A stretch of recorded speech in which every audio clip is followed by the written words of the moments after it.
4 adalah how to fill in survey claim form.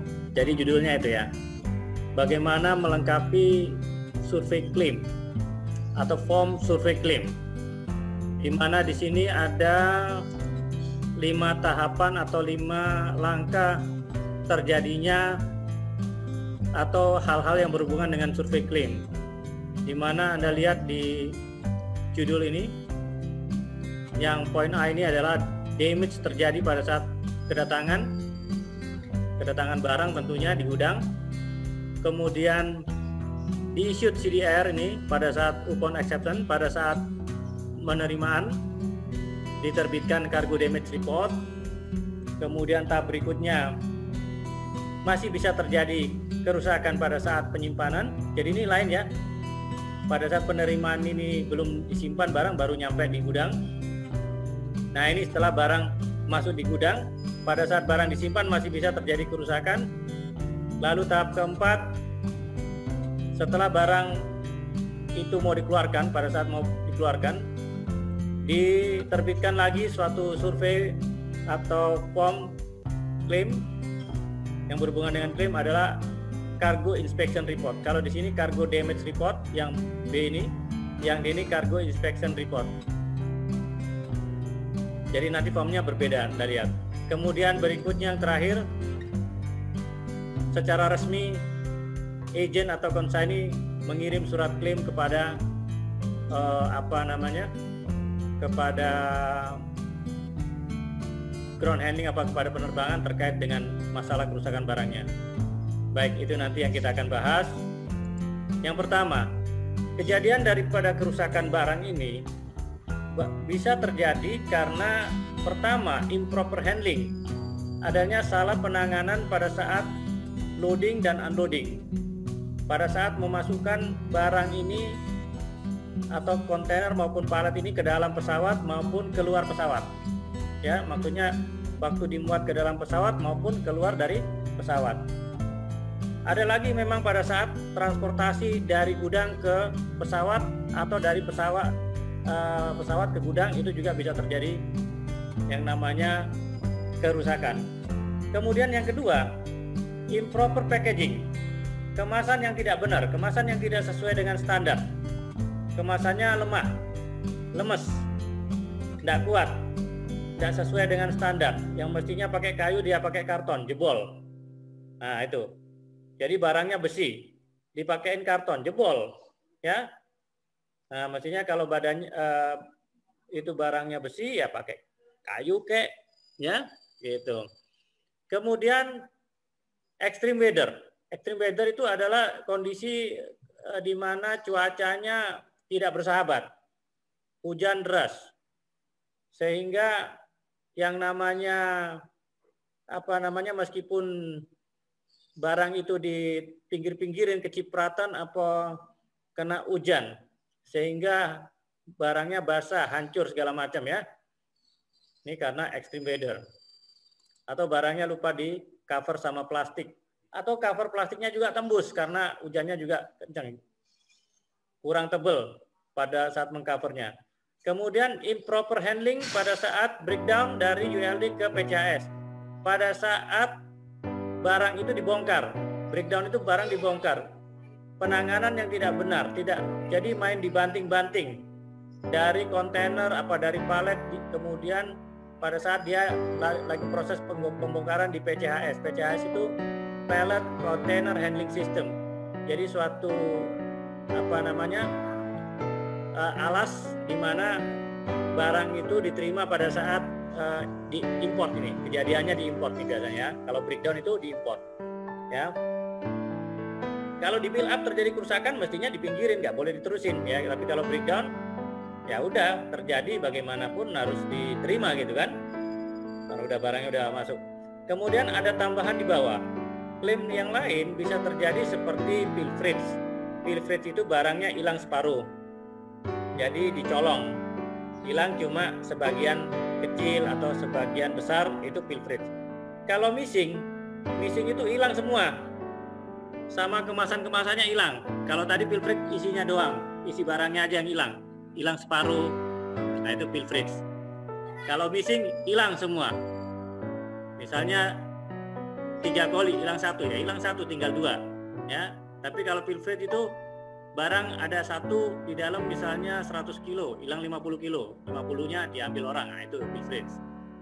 Kemudian kenapa ini bisa terjadi? Karena improper handling, kemudian improper security handling, juga karena security-nya tidak mengawasi dengan baik, alatnya kurang, improper packaging, kemasannya juga nggak kuat, jadi gampang didodolin. Dodolin itu dijebolin, nah ya gitu. Kemudian ini adalah tipe-tipe kerusakan yang umum di saat penerimaan kargo, misalnya kargonya basah tadi kena hujan, extreme weather ya, kena basahan dari kargo lain, dentit, penyok, kargonya kesenggol atau memang ketumpuk jadi penyet ya, bukan ayam penyet ini ya, kargo penyet. Kemudian lobang kargonya seperti ini, hole, nah ini juga kejojos apa kemana ini ya, kena forklift apa jatuh, kemudian robek, nah atau lobang, ini juga bisa terjadi. Ada lagi seperti leak, bocor segala macam ya. Nah, oke, kemudian yang tadi menerbitkan CDR on arrival, ini yang poin, kalau nggak salah poin B ya, menerbitkan cargo damage report. Pada saat penerimaan tadi, waktu dikeluarin dari palet sama kontainer itu rusak, lalu staf yang bertugas biasanya akan menerbitkan atau menyiapkan form yang namanya cargo damage report. Yang namanya cargo damage report itu laporan kerusakan kargo, di mana data-datanya seperti yang saya sebutkan ini tercantum dalam form ini, seperti flight number, tanggal, PU number, ini cost referensi dari bea cukai, cost RW bill, berapa banyak dia, berapa piece, apa barangnya, kerusakannya apa, lokasi di ULD, posisinya di mana, ULD nomor berapa, remark ini tambahan keterangan, witness saksi daripada bea cukai, witness dari airline kalau diperlukan, staf yang bertugas. Poin 10, 11, 12 harus ada tanda tangannya kalau bisa. Dan kemudian ada tambahan aktivitas atau kegiatan, yaitu mengambil foto daripada kargo yang rusak ini. Posisinya diambil posisi rusaknya, jangan di posisi yang nggak rusak yang difoto. Dan di mana, masih di lokasi, jangan dipindahin, tetap aja di TKP. Kemudian difoto, kemudian disimpan itu data ke dalam komputer. Ya. Lalu additional damage on storage. Ada kerusakan tambahan di gudang, bisa saja terjadi karena wrongly leave the cargo. Pada saat dia melakukan kesalahan mengangkat kargo, ya, pada saat mau menempatkan atau pada saat mau mengambil, dia main ambil aja, dikira center of gravity-nya di pinggir apa di tengah, taunya center of gravity-nya ada di pinggir, akhirnya apa, itu barang bisa tidak seimbang, kemudian jatuh dan pecah. Jadi ini perlu diperhatikan yang namanya COG. COG itu singkatan dari Center of Gravity daripada barang, biasanya heavy cargo. Kemudian salah penempatan kargo. Pada saat menempatkan di rak gudang, itu dibalik posisinya, yang tanda panahnya itu posisinya di bawah. Sehingga tentu saja kalau isinya cairan bisa tumpah, bisa keluar isinya. Nah, akhirnya rusak barangnya, habis isinya. Kemudian yang ketiga, salah simpan. Mestinya disimpan ke dalam tempat yang ada temperaturnya. Dia simpan, ya, dia menyimpan di dalam gudang umum. Sementara kargo itu memerlukan temperatur tertentu. Dia tidak memperhatikan handling label yang ada temperaturnya. Ini juga mengakibatkan barang berbeda suhu sehingga rusak, misalnya perishable. Ya. Kemudian salah menyusun kargo, kebanyakan ditumpuk-tumpuk kelebihan. Dia mestinya stack cuma 2, dia stack 3, ditumpuk 3, akhirnya yang bawah penyet, ya. Kemudian yang kelima, menyimpan kargo di tempat sehingga basah. Basah ini karena kebocoran dari kargo lain yang mestinya dia tidak boleh didekatkan di situ. Kemudian bocor juga karena genteng di gudang itu memang lubang. Kemudian karena ada impact pada hujan. Pernah kan di gudang itu kalau gudangnya nggak terawat dengan baik, hujan deras, bocor, nah kena kargonya rusak. Ini kejadian yang bisa terjadi di dalam gudang. Kalau tadi kan ada kejadian pada saat kedatangan. Jadi kejadian itu bisa aja terjadi di mana aja ya. Makanya waspadalah. Ya. Kemudian yang berikutnya, pada saat mau keluar, akhirnya di-issued-lah yang namanya Cargo Inspection Report. Nah ini formnya. Tentu saja berbeda dengan yang tadi. Ya, kalau yang tadi pada saat arrival, pada saat yang ini pada saat dia mau keluar, barangnya mau keluar pada saat proses delivery. Ya, ini pada saat arrival. Ya, ini CDR pada saat arrival. Sedangkan yang ini pada saat delivery. Berbeda. Lebih kompleks lagi ini. Lebih banyak lagi poin-poin yang diisi. Sampai 24 poin di sini. Mulai dari airwayable number-nya berapa, host airwayable number berapa ya. Kalau Anda jadi lebih kompleks lagi datanya karena di sini dia perlu verifikasi lagi apakah kerusakan itu on arrival. Kalau kerusakan on arrival dia akan kasih info di remark. Di poin berapa nih ya? Setelah damage irregularity ini ya ada remark di sini. Nah, remark ini ditunjukkan misalnya damage on arrival, berarti udah rusak pada saat datang. Nah, kalau udah pada saat datang dia udah rusak, itu tanggung jawab tentu pada penerbangan. Kalau damage-nya masih terjadinya setelah disimpan di gudang, pada saat datang dia nggak rusak, nggak ada keterangan apa-apa di sini, berarti ini kerusakannya di dalam gudang yang tadi itu. Gudangnya bocor, berarti tanggung jawab si ground handling warehouse operator.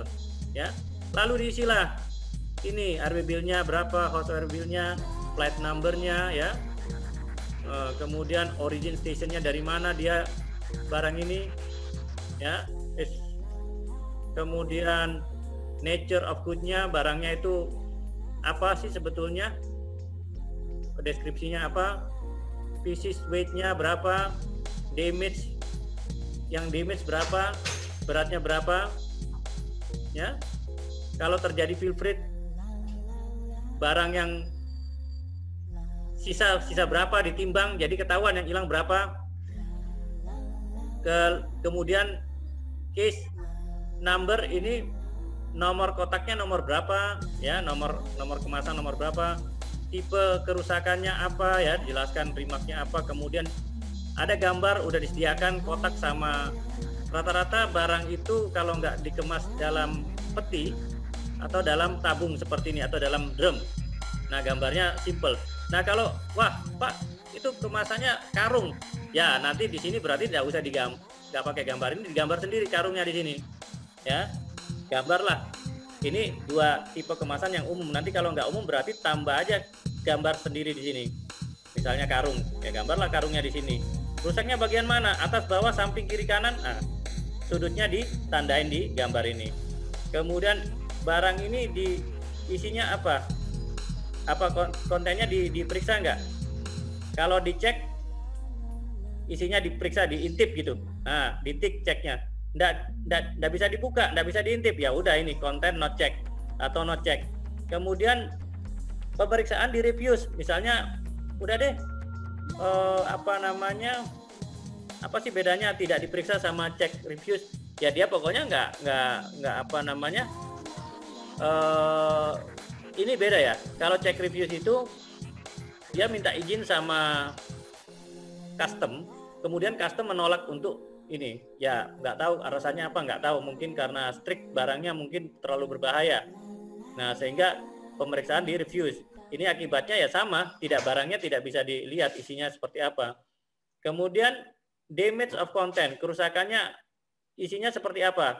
Ada nggak kerusakan setelah diintip tadi yang nomor 4 no damage? Oh, nggak ada kerusakan, ya udah ditik. Oh, no visible damage, tidak ada kerusakan.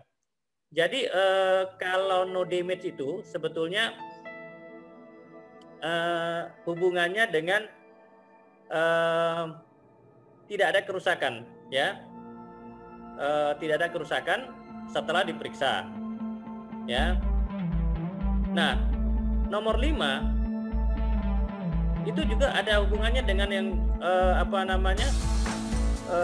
nomor 1 dan 2 setelah dicek setelah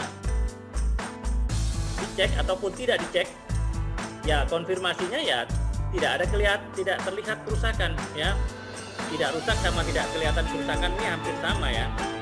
No visible damage. Jadi nah yang kemudian yang 6 ini damage, confirm kalau memang ada kerusakan, baik itu sejak ini isinya ya, bukan kemasannya. Jadi nomor 456 ini berhubungan dengan isi ya, dengan isi ya.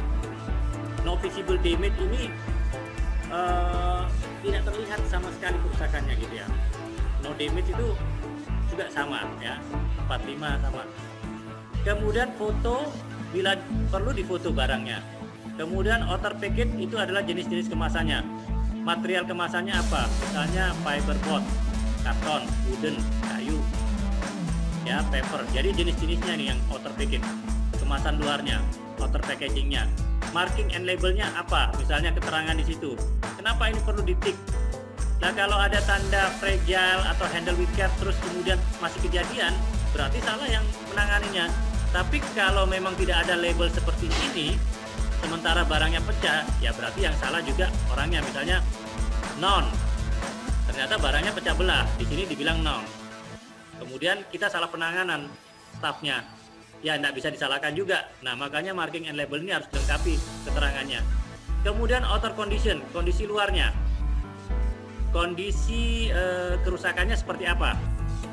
Yang kayak tadi, torn, apakah robek, apakah pecah, apakah lubang, apakah hancur, apakah penyok, basah, bocor, apakah tidak ada efek dampak yang itu tidak begitu berdampak ya. Jadi jatuh tapi nggak berdampak, bisa aja seperti itu ya. Nah ini sebetulnya nggak ada kerusakan nih, no defect ini ya. Kemudian dan lain-lain yang mungkin tidak ada di sini. Lalu kemudian ditandatangan oleh bea cukai kalau memang pada saat itu minta izin bea cukai dibuka, security yang menyaksikan, consignee atau agent yang bertugas pada saat itu siapa, orang yang mau ngambil, kemudian yang mempersiapkan siapa. Nah inilah satu rangkaian daripada menerbitkan sebuah SIR pada saat delivery. Lalu pada saat itu klaim pada saat barangnya udah dikirim oleh si pengurus, oleh freight forwarder, kemudian klaim diterima setelah itu beberapa hari ya. Asal jangan lebih dari 14 hari masih bisa dilayani. Kalau lebih ya mohon maaf tidak bisa dilayani. Lihat peraturan di belakang RW Bill ya, kalau RW Bill ya. Nah ini sesuai dengan prosedur daripada airline. Dan ini adalah tugas Anda nanti melengkapi daripada cargo inspection report yang kosong ini nanti saya kasihkan formnya ya. Kemudian ada melanjutkan PR Anda yang kemarin, misalnya yang NIM-nya nomor 1. Nah, Anda menerima anjing ini satu kandangnya ya, kemudian anjingnya mati. Bagaimana? Perlu nggak diklaim pakai form ini ya? Kali ini kalau anjing nggak perlu deh form ini. Jadi yang anjing lolos nih, cuma nanti proses klaimnya kayak gimana, nanti saya ganti aja yang anjing ini. Kemudian engine ini damage. Nah ini kemudian, nah ini kalau damage pilpres masih ada, missing masih bisa pakai form ini. Tapi kalau mortal udah nggak bisa pakai form ini, nanti diganti aja yang mortal ini ya. Mortal ini rusak aja deh ya. Nah, jadi kurang lebih setelah dikasih ini, Anda akan melihat dan melengkapi form ini berdasarkan data yang diklaim handling, yang kolom atas sama yang kolom 2 ini. Yang claim amount ini bagaimana Pak? Invoice, damage, location. Ini untuk soal berikutnya, untuk session berikutnya proses penggantiannya seperti apa. Kalau Anda dapat di basic cargo ini, Anda mestinya udah bisa ngitung. Anda cuma perlu data di 1 dan kolom kedua aja untuk mengisi ini. Ya. Bagaimana nanti Pak keterangan selanjutnya? Nanti Anda bisa berimajinasi kerusakannya ini udah ada on top side, on front side ya, konten segala macam. Nah nanti bisa dilengkapi ya. Dan jenis-jenisnya, kemasannya ada nggak di sini? Ini ada box, ada basket, ada box, ada crate, ya kan, ada kids. Nah ini udah ada ya, nanti tinggal dilengkapi. Oke, kalau begitu sesi keempat kali ini saya cukupkan sampai di sini.